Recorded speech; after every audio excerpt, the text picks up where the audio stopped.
छत्तीसगढ़ के मंत्री विधायक होंगे हाईटेक। जनता की सुविधा के लिए ऑनलाइन सिस्टम होगा चालू। छत्तीसगढ़ की 90 विधानसभाओं को मिलेगी अपनी अलग आईडी। जनता ऑनलाइन पहुंचाएगी मंत्री विधायकों तक अपनी परेशानी।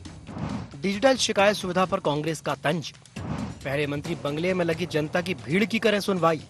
छत्तीसगढ़ की राजनीति अब हाईटेक मोड में है, जहां पक्ष और विपक्ष के बीच सरकार के हाईटेक और डिजिटलाइज होने को लेकर सियासत गर्मा गई है। दरअसल छत्तीसगढ़ की 90 विधानसभाओं को जल्द ही डिजिटल माध्यम से एक आईडी प्रदान की जाएगी।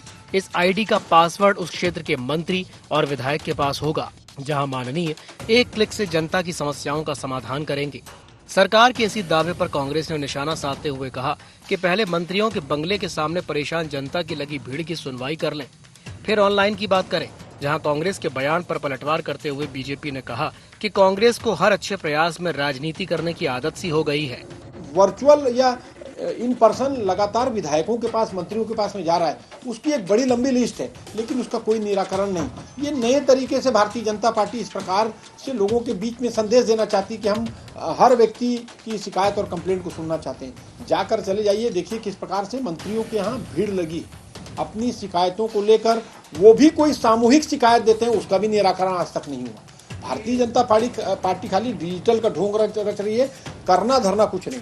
कांग्रेस को हर चीज में आरोप लगाने की सिर्फ आदत है, एक नकारात्मक भूमिका निभा रहे हैं। वास्तव में जो विधायक निधि है और विकास कार्य हैं, उसको तेजी के साथ शासन तक पहुंचाने की एक व्यवस्था की गई है, ताकि महीनों उनके रिकमेंडेशन फाइलों में न उलझे रहे। इसमें कांग्रेस को क्या आपत्ति हो सकती है? तकनीकी से विकास को जोड़ना ये आज की जरूरत है।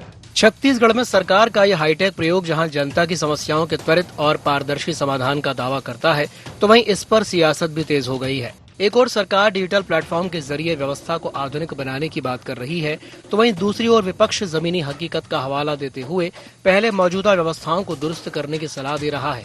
अब देखना ये होगा कि ये ऑनलाइन सिस्टम वास्तव में जनता के लिए राहत का माध्यम बनता है या फिर सियासी आरोप प्रत्यारोप के बीच उलझ कर रह जाता है। Bureau report, IND 24।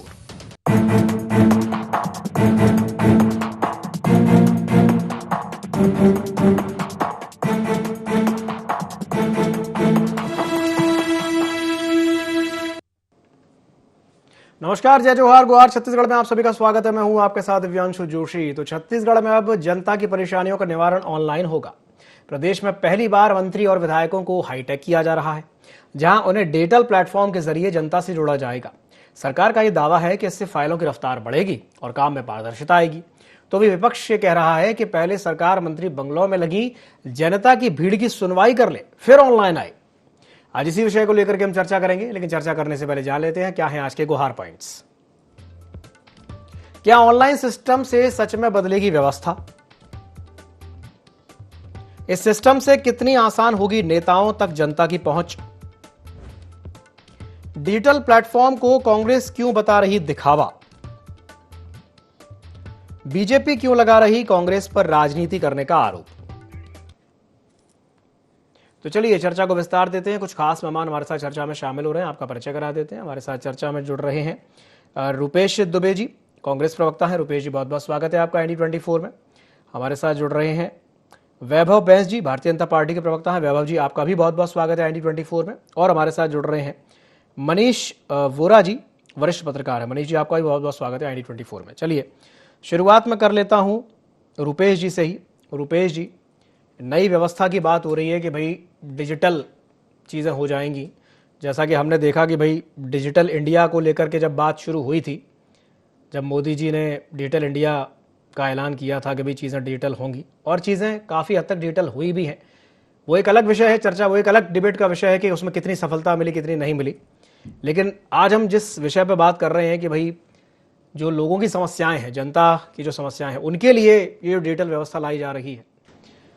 क्या आपको लगता है कि वाकई में इससे कुछ अंतर पड़ेगा, या थोड़ा सा सरकार को इस तरीके से सोचना चाहिए था कि भाई जो भीड़ लगी हुई है मंत्रियों के बंगलों के बाहर, पहले ध्यान दिया जाए, उसके बाद डिजिटल किया जाए? जी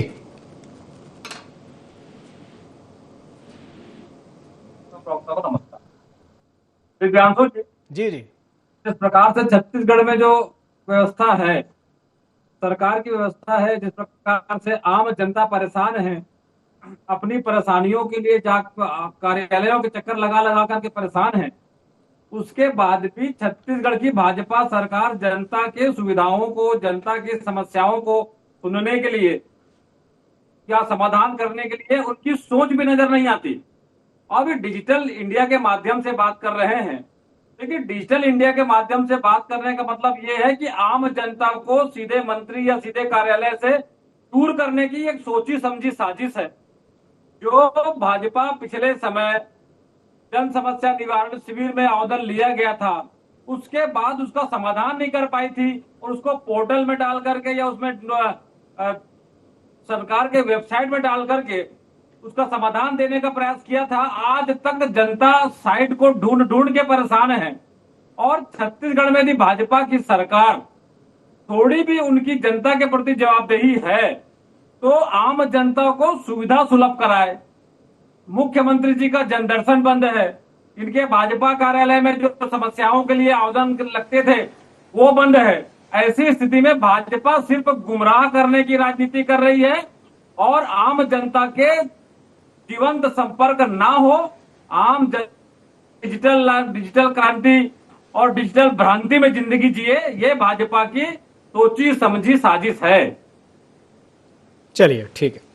वैभव जी, आपकी प्रतिक्रिया रुपेश जी की बात पर? वो कह रहे हैं कि भाई सोची समझी साजिश है जनता को दूर करने की। दिव्यांशु जी, अगर डिजिटलाइजेशन हो जाता है तो ऐसा कहां पे लिखा है कि आप मंत्री के बंगले में जाके मंत्री से नहीं मिल सकते अपनी शिकायत दर्ज कराने के लिए? किसी भी चीज का डिजिटलाइजेशन हम करते हैं, उस चीज में ऑपरेटिंग टाइम बचाने के लिए लोग जो दूर दराज से आके यहाँ पे आवेदन देते हैं, उनको अपना आवेदन देने के लिए अगर उनके पास ऐसा कोई सक्षम है या कोई सुविधा केंद्र है जहां से उनका आवेदन ऑनलाइन जमा हो जाए तो उनके आने जाने का समय बचेगा, उनका किराया बचेगा। और जैसा कि कांग्रेस के प्रवक्ता का कहना है कि भाजपा जनता से दूरी बना रही है, डिजिटल फुटप्रिंट नाम की भी कोई चीज होती है डिजिटल इंडिया में। आप डिजिटल इंडिया में डिजिटली आप किसी चीज का आवेदन देंगे तो उस आवेदन की पावती तो आपके पास होगी ना। जब उस पावती में नियत समय पे सुनवाई नहीं होगी तब आप उसको अपने किसी न किसी सोशल मीडिया में पोस्ट करेंगे ना कि मैं 15 दिन से 20 दिन से यहां पे शिकायत करके रखा हूं लेकिन मेरी इस चीज में सुनवाई नहीं हुई। तो भाजपा का ये जो कदम है ना, ये ट्रांसपेरेंसी बढ़ाने के लिए बहुत साहसिक कदम है। लेकिन कांग्रेस की आदत है हर चीज में बाल की खाल निकालने की। जब जनधन खाते खोले गए थे तब जनधन खाते का विरोध किया गया था। आज देश के एक प्रधानमंत्री थे राजीव गांधी जी, उन्होंने सदन में यह बयान दिया था कि हम विकास कार्यों के लिए 1 रुपया भेजते हैं और नीचे जाते तक उसमें से 99 पैसा कमीशन में खर्चा हो जाता है। और अभी के एक प्रधानमंत्री नरेंद्र मोदी जी, जिन्होंने डायरेक्ट बेनिफिट ट्रांसफर डीबीटी के माध्यम से, आपको अंदाजा है? कांग्रेस के प्रवक्ता से मैं पूछना चाहता हूं कितने रुपए की राशि का हस्तांतरण हुआ है डीबीटी के माध्यम से?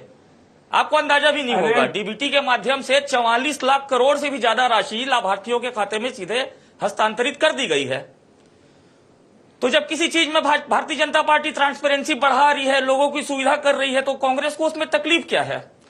मुख्यमंत्री जी के जन दर्शन की चिंता करना, भाजपा कार्यालय में मंत्रियों के बैठने की चिंता करना, कांग्रेस इतनी चिंता अपने संगठन के लिए, अपने विधायकों के लिए करे तो कांग्रेस का कुछ प्रदर्शन सुधरे। लेकिन कांग्रेस की आदत है कि अपने घर पे अपने कुछ सुधार कार्य करना नहीं है और दूसरों को ज्ञान बांटते जाना है। चलिए ठीक है। मनीष जी भी हमारे साथ जुड़े। मनीष जी, आपको मेरी आवाज मिल रही है? जी, मिल रही है आपकी आवाज। जी मनीष जी, ये जो नई व्यवस्था लागू होने जा रही है डिजिटल वाली, इसे कैसे देखते हैं आप? क्या आपको लगता है कि इससे वाकई में फायदा होगा जनता को? देखिए, निश्चित रूप से एक बात तो तय है कि जब पारदर्शिता बढ़ेगी तो पारदर्शिता का फायदा सीधे तौर पे आम जनता को मिलेगा। अब पारदर्शिता बढ़ने की जो बात है वो इस प्रकार है कि अभी जो वर्तमान व्यवस्था है वो मैनुअल व्यवस्था है, यानी जिस व्यवस्था को आज डिजिटल करने जा रहे हैं उसमें यह है कि विधायक अपने क्षेत्र की जो मांगे होती हैं उन मांगों को लिखित में जो है वो जिला प्रशासन को पहुंचाते हैं, जिला प्रशासन शासन को पहुंचाता है और शासन से फिर बाकी प्रक्रियाएं होने के बाद वो जो है वो उस पर स्वीकृति मिलती है। तो अब यदि हम डिजिटल की बात करें तो डिजिटल में निश्चित रूप से एक फायदा तो ये होगा कि यदि विधायक अपनी आईडी से सीधे अपने क्षेत्र की जो मांगे हैं उनको अपलोड करेंगे और अपलोड करके वो डिजिटली चलेगा।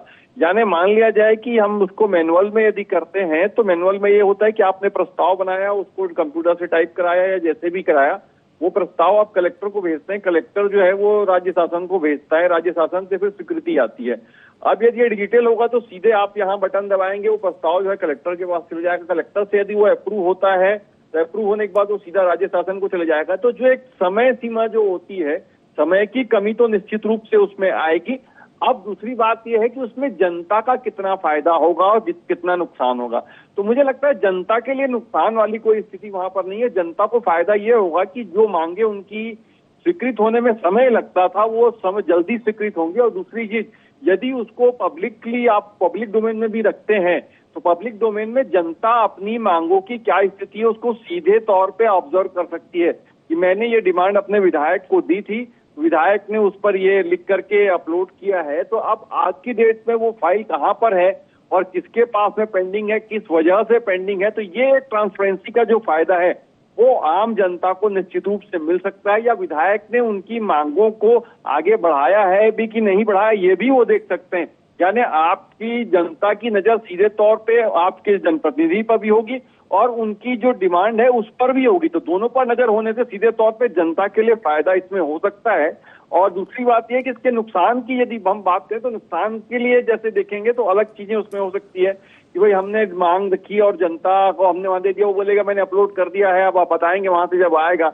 ये स्थितियां तो निश्चित रूप से बनेंगी, लेकिन मुझे लगता है इससे फायदा जनता को हो सकता है, उनके कामों में तेजी आ सकती है, बशर्ते कि हमारे जो विधायक और अधिकारी हैं वो उस प्लेटफॉर्म में उस ईमानदारी के साथ में कार्य करें।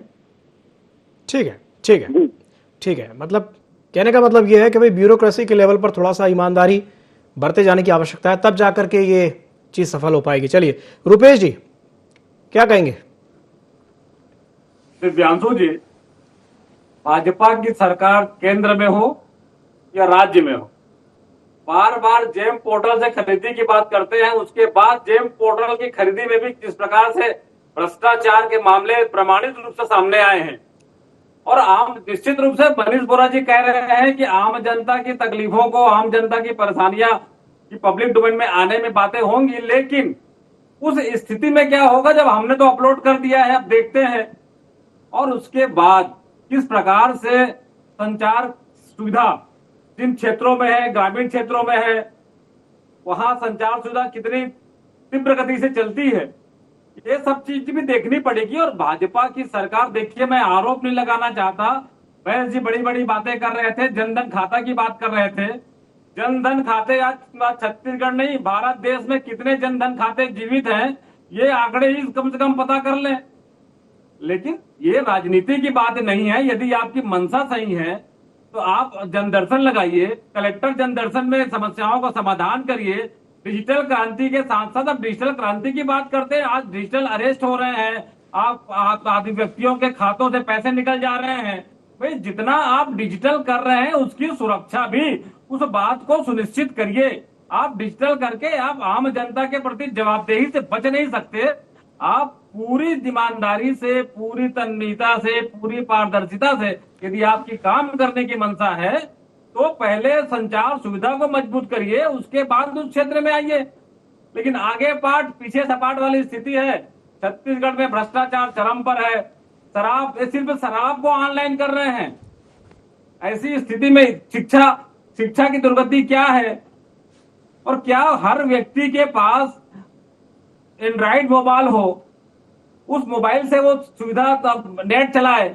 ये संभव नहीं है। आम जनता के पास मोबाइल हो, जिस प्रकार से डॉक्टर रमन सिंह जी के कार्यकाल में जहां संचार सुविधा नहीं थी वहां मोबाइल बांट दिया गया था। ये पूरी तरह से डिजिटल क्रांति करके सिर्फ और सिर्फ छत्तीसगढ़ की जनता को भ्रांति में लाने का काम है।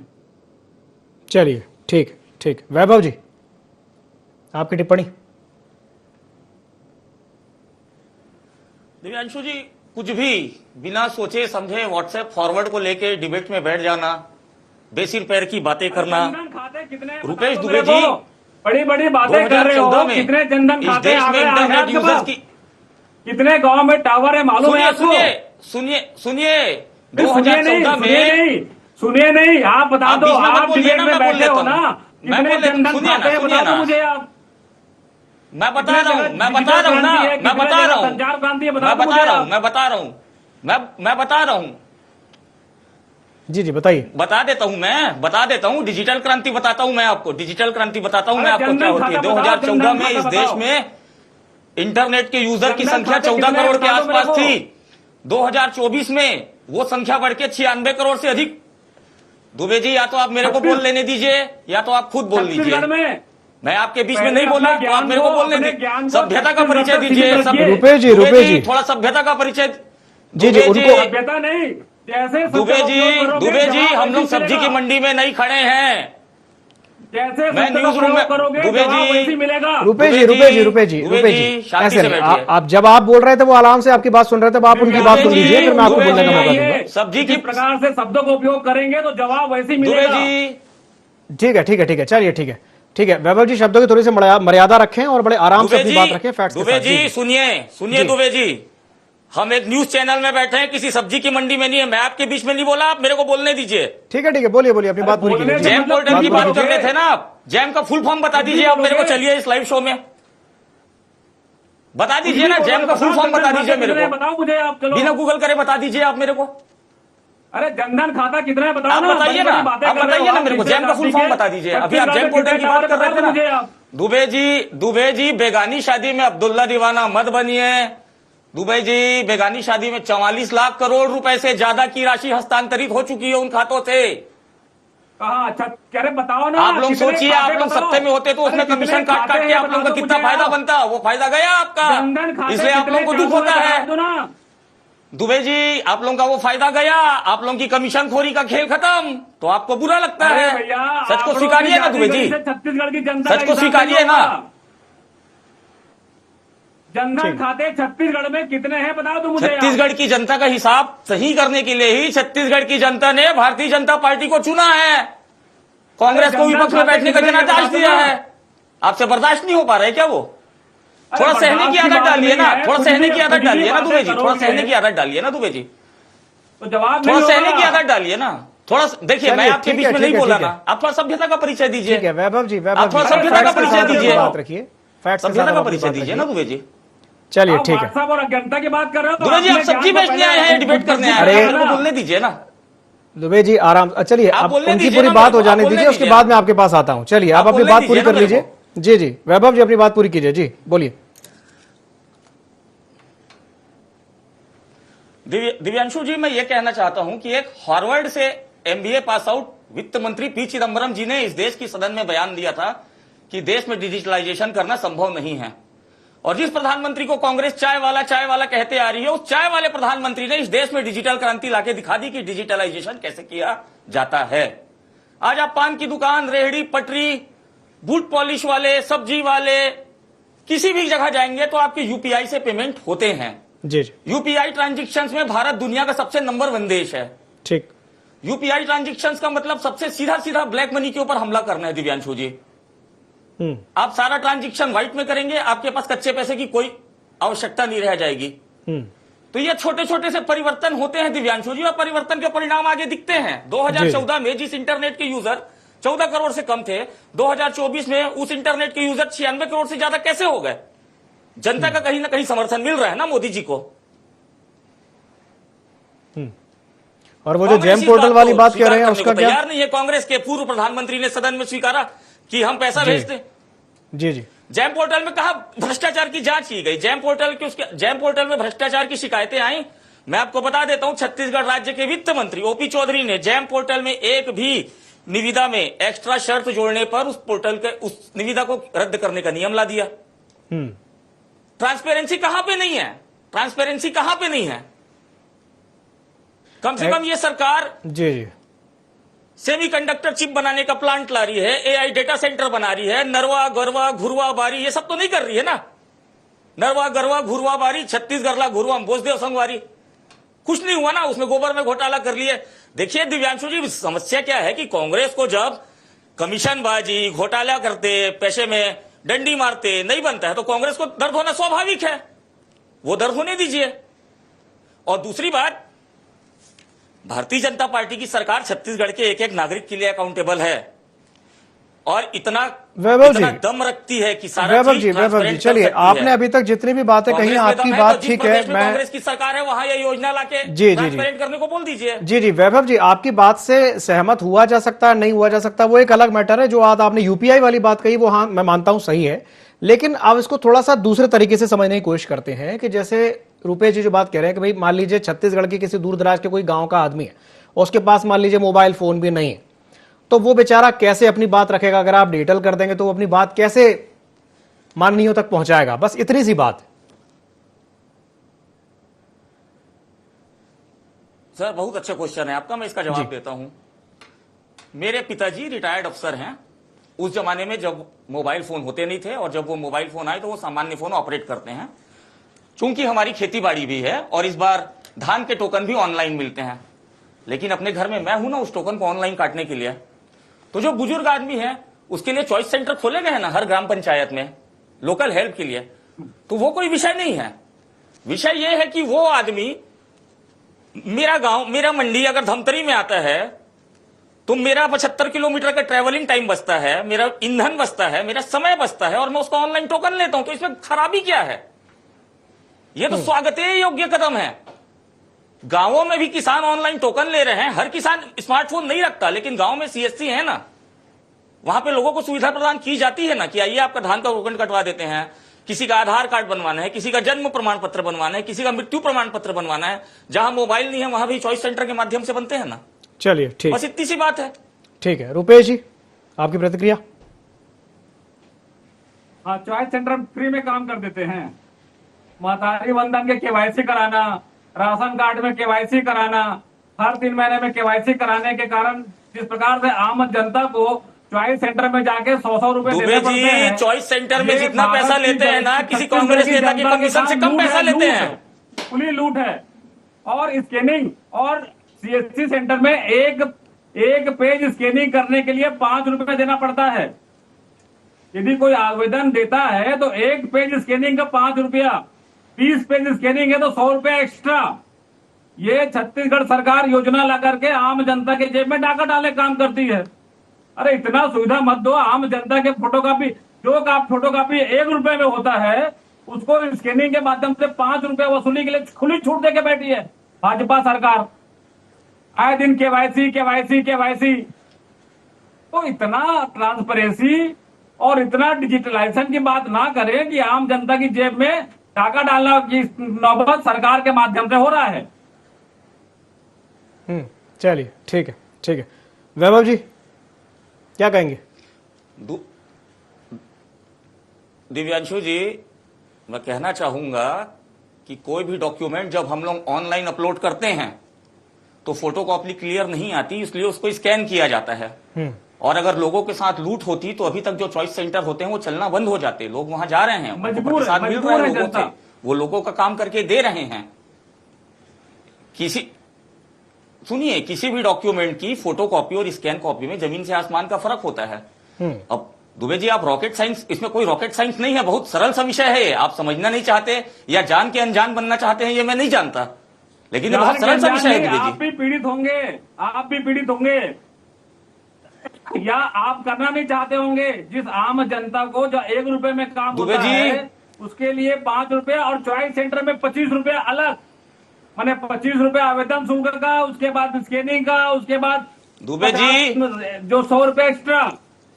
इस प्रकार से लूट के पर्याय बनी है छत्तीसगढ़ में भाजपा की सरकार। लेकिन आम जनता अपने आप को काम कराना है, मजबूर है। ये स्थिति में छत्तीसगढ़ सरकार है। ठीक, चलिए दिव्यांशु जी, आप अपना कंप्लीट कर लीजिए, फिर मैं बोलना चाहूंगा कुछ। दिव्यांशु जी, मैं ये बोलना चाहता हूं, दुबे जी 5 रुपए, 10 रुपए, 100 रुपए को जनता की लूट बता रहे हैं। ठीक है जी जी। दुबे जी, आपको यह बात पता है कि इस ऑपरेशन सिंदूर के बाद पाकिस्तान को जितना लोन IMF ने दिया था ना, उससे ज्यादा का घोटाला सौम्या चौरसिया, अनिल टूरेजा कर चुके थे।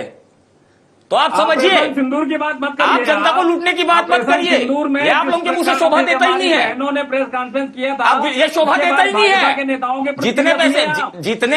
जितने पैसे का घोटाला सौम्या चौरसिया, अनिल टूटेजा मिल के कर लिए ना, उतने पैसे में पाकिस्तान जैसे 3-4 देश पल जाएंगे। चलिए वैभव जी, घूम फिर के पाकिस्तान कहीं ना कहीं से आ ही जाता है। उपयोग मत करिए। चलिए ठीक है। मनीष जी आपसे एक अंतिम टिप्पणी चाहूंगा, उसके बाद चर्चा को समाप्त करेंगे, अगर आप कुछ टिप्पणी करना चाहें तो। जी मनीष जी। देखिए, मैं इस बात से सहमत हूं कि डिजिटलाइजेशन जो हो रहा है उससे फायदा तो निश्चित रूप से हो रहा है, लेकिन दूसरी तरफ एक चीज ये जरूर है कि जनता को फायदा हो रहा है तो उसके दूसरे दुष्परिणाम भी जनता को ही भुगतने पड़ रहे हैं। दुष्परिणाम की यदि हम बात करें, जैसे कह रहे थे कि यूपीआई से पेमेंट हो रहा है, जगह जगह निश्चित रूप से हो रहा है। इसके पहले यदि हम बात करें तो एटीएम के कार्ड से पैसा निकालने का भी बात होता था। एटीएम कार्ड है आपके पास, कार्ड लेके जाइए, पैसा निकालिए। ये तमाम चीजें जो है वो आपको निःशुल्क मिल रही थी, लेकिन अब धीरे धीरे देखिए हर चीज पे आपको ट्रांजैक्शन पे भी पैसे देने पड़ रहे हैं, यानी एटीएम के जो आपके ट्रांजैक्शन है उसकी लिमिट फिक्स कर दी गई है। अब यदि आप अपना ही पैसा बैंक से निकालने जा रहे हैं तो आपको उसमें पैसे बैंक को देने पड़ेंगे, यानी आप अपने ही से पैसे को निकालने के लिए आपको पैसा देना है। आपके पास इनकम हो रही है उस पर आपको टैक्स देना है। तो यानी कुल मिलाकर के ये हो रहा है कि इन चीजों को समझना होगा। आप सुविधाएं तो निश्चित रूप से जनता को दे रहे हैं, मगर उन सुविधाओं के एवज में पहले से ज्यादा पैसा जनता का ही जा रहा है। तो इन बातों को भी समझना होगा और उसमें जनता का जो बोलते हैं ना, जनता के हित की जो बात हो रही है। देखिए, मैंने जिस बात को कहा कि ये जो पैसे आते हैं आपके पास, आप अपने ही पैसे को बैंक से निकालने के लिए बैंक को पैसा दोगे, यानी ये तो चीजें मतलब मुझे लगता है कि जिनाइन नहीं है ना। इन चीजों को तो समझना होगा और इस दिशा में सरकार को प्रयास करना होगा। यदि आप उस दिशा में प्रयास नहीं करेंगे तो कुल मिला के ये होगा कि जनता के पैसे को निकालना, डिजिटलाइजेशन आप कर रहे हैं, यूपीआई से पेमेंट कर रहे हैं, कैशलेस ट्रांजैक्शन की तरफ आप लेके जा रहे हैं, निश्चित रूप से ब्लैक मनी, ये वो सारी बातें, आपकी बातों से मैं सहमत हूं, लेकिन जनता से जनता के पैसे को ही इस्तेमाल करने के लिए भी पैसा ले रहे हैं। यानी पहले ये होता था हम बैंक में जब पैसा जमा करते थे हमको ब्याज मिलता था, अब आज की डेट में तो ऐसा है हम बैंक में पैसा जमा कर रहे हैं और उसके एवज में अपना ही पैसा निकालने के लिए बैंक को फिर से पैसे दे रहे हैं। तो इन चीजों को समझ बिल्कुल आपने सही कहा मनीष जी, इन चीजों पर सरकार को सोचने की आवश्यकता है और इस पर ध्यान दिए जाने की जरूरत है कि भाई जनता का पैसा अगर जनता ही निकाल रही है और उस पर अगर चार्ज देना पड़ रहा है तो ये डिजिटल का फिर फायदा क्या हुआ। चलिए, बहुत बहुत धन्यवाद आप तीनों मेहमानों का हमारे साथ जुड़ने के लिए, चर्चा में शामिल होने के लिए। तो समय की बाध्यता के चलते इस चर्चा को ही समाप्त करना पड़ेगा। ID24 में खबरों का सिलसिला लगातार जारी है, आप बने रहिए ID24 के साथ। नमस्कार।